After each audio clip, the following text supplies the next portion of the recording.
राज शहर का मशहूर और महंगा डॉक्टर था। उसका क्लिनिक एक पॉश इलाके में था।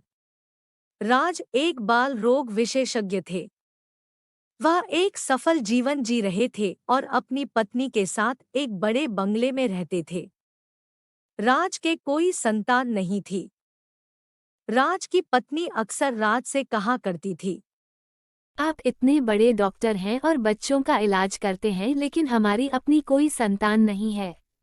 ईश्वर ने हमें सब कुछ दिया लेकिन बच्चे नहीं दिए। मुझे नहीं पता कि उसकी इच्छा क्या है। राज अपनी पत्नी से कहता। ये सब ऊपर वाले की मर्जी से होता है। जब किस्मत में बच्चे लिखे होंगे तो वो हमें मिलेंगे ही। अमीर लोग अपने बच्चों का इलाज कराने राज के पास आते थे। ईश्वर ने राज के हाथों बहुत अच्छा उपचार किया था। जो भी मरीज राज के पास इलाज के लिए आता था वह राज के इलाज और दवा से पूरी तरह ठीक हो जाता था। राज इस वजह से काफी ज्यादा फीस लेते थे। वह जानता था कि मरीज उसके पास आते हैं और ठीक हो जाते हैं। कुछ समय बाद राज के घर बेटे का जन्म हुआ और राज और उसकी पत्नी बहुत खुश हुए।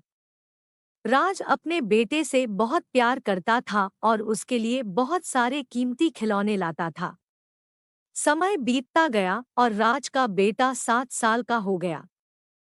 एक दिन जब राज अपने क्लिनिक में बैठे मरीजों को देख रहे थे, तभी एक गरीब महिला अपनी छोटी बेटी को इलाज के लिए उनके क्लिनिक में लेकर आई और बोली, डॉक्टर साहब, मेरी बेटी बहुत बीमार है। उसे बहुत तेज बुखार है जो कई दिनों से नहीं जा रहा है। उसके फटे हुए कपड़े देखकर राज ने अनुमान लगाया कि वह एक गरीब महिला है और उसने महिला को बताया, मेरी फीस काफी है। मेरी फीस तुम दे सकते हो। महिला बोली, डॉक्टर, मैं एक गरीब महिला हूँ। मेरे पास आपकी फीस भरने के लिए पर्याप्त पैसे नहीं हैं। मैंने कई डॉक्टरों को दिखाया और सरकारी अस्पताल में भी, लेकिन मेरी बेटी ठीक नहीं हो रही है। आपके बारे में एक परिचित ने बताया कि आपसे इलाज कराने पर मरीज जल्द ही ठीक हो जाता है। राज ने गुस्से से कहा, मैंने यहाँ सबका मुफ्त इलाज करने के लिए कोई अनाथालय नहीं खोला है। इतने सारे खर्चे हैं, क्लिनिक वालों की तनख्वाह, क्लिनिक का बिल, किराया वगैरह। अगर मैं मुफ्त इलाज करता रहूंगा तो यह क्लिनिक कैसे चलेगा? अगर फीस दे सकते हो तो ठीक, नहीं तो अपनी बेटी का इलाज कहीं और कराओ। महिला बोली, डॉक्टर, मैंने सुना था कि आप बहुत अच्छे डॉक्टर हैं और महान लोग दिल के भी बड़े होते हैं। मैं बड़ी उम्मीद से आई थी कि अपनी बेटी का इलाज आपसे कराऊं, लेकिन आपने मना कर दिया। ये बात मैं कितनी अनमोल कहूंगी। जब आपके बच्चों को तकलीफ होगी तब आपको पता चल जाएगा कि इंसान कितना मजबूर हो जाता है। महिला चली गई और राज अपने काम में व्यस्त हो गया। कुछ समय बाद राज का बेटा गंभीर रूप से बीमार पड़ गया। वह बीमारी से इतना कमजोर हो गया कि चल भी नहीं पाता था। राज ने उसका बहुत इलाज कराया, लेकिन वह ठीक नहीं हुआ। राज का बेटा बिस्तर पर बेहोश पड़ा रहता और राज और उसकी पत्नी उसके सिरहाने खड़े होकर अपने बेटे की चिंता करते रहते। राज का बेटा ठीक नहीं हुआ था और इस बात से राज काफी परेशान थे।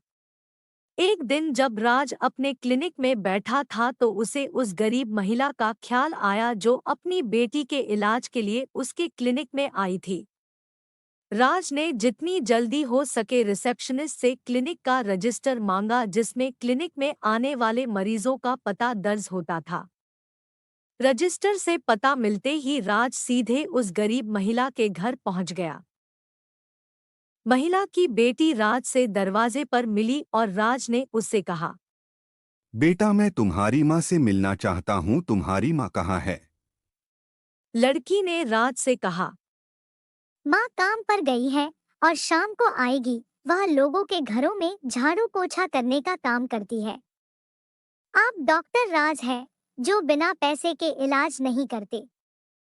यह सुनकर राज बहुत शर्मिंदा हुआ। राज ने लड़की से कहा, बेटा, मैं आज अपने व्यवहार पर शर्मिंदा हूँ और तुम्हारी माँ से माफी मांगना चाहता हूँ। थोड़ी देर बाद लड़की की मां घर आई तो डॉक्टर राज को देखकर हैरान रह गई। राज बोला, मैं अपने व्यवहार के लिए माफी चाहता हूँ। आज मेरा बेटा बीमार है तो मुझे एहसास हुआ कि जब उनके बच्चे दर्द में होते हैं तो माता-पिता वास्तव में कितने असहाय होते हैं। महिला ने कहा। डॉक्टर, आपको अपनी गलती का एहसास हो गया है, इसलिए माफ़ी मांगने की कोई ज़रूरत नहीं है। आपको बस इतना कहना है कि ईश्वर की आप पर बहुत कृपा है, इसलिए आपको इस कृपा का बदला चुकाना चाहिए और गरीबों की मदद करनी चाहिए। कुछ नहीं जाएगा, लेकिन ईश्वर आपको आशीर्वाद देते रहेंगे और आपको हर मुसीबत से बचाएंगे। राज ने उसी समय निर्णय लिया कि वह गरीबों की मदद करेंगे और अपना जीवन उनके लिए समर्पित कर देंगे।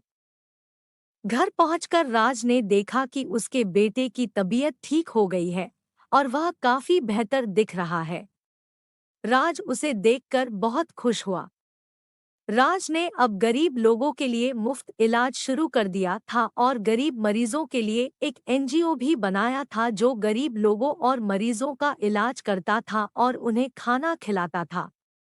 कुछ समय बाद सरकार ने राज को उनकी सेवाओं और जनता के प्रति अच्छे कार्यों के लिए सम्मानित किया। राज ने जान लिया था कि जीवन में असली सफलता लोगों की मदद करना और उनकी प्रार्थनाएं प्राप्त करना है, और ईश्वर उन लोगों से प्यार करता है जो ईश्वर के प्राणियों की मदद करते हैं।